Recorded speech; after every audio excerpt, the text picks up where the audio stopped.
guys! Welcome to Galaera Moto Gears. At meron po tayong guest ngayon, si Jerry ng I-Ride ang Pinas. Sa mga hindi nakakakilala kay Jerry, isa po siyang travel vlogger and Philippine looper. Sa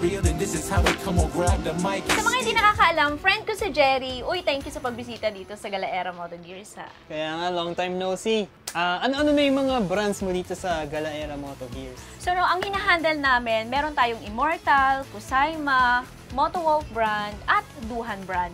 Siyempre, sa mga helmet naman natin, hinahawakan din natin yung SEC, meron din tayong Evo, may GD, available din para sa mga Spider natin, ayan. Then, may mga Zebra classic helmet din tayo dito. Diba? Ang dami na, diba?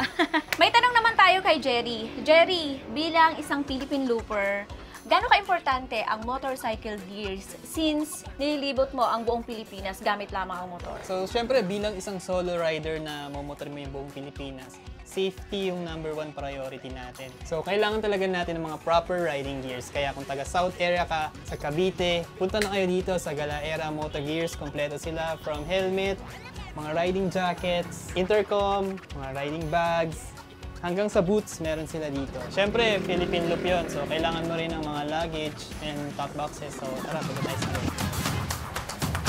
So, ibabalik ko na kayo kay Galaera para mag-explain kung ano yung mga products nila dito. Sure. So, mga available item natin dito, para sa mga top box, available po ang brand ng Duhan. Especially yung SEC brand natin. May smoke din po tayo dito. And H&J top box. Siyempre, hindi mawawala yung mga iba't ibang klase ng bracket natin. Step grills and bracket available dito sa Galaera Moto Gears.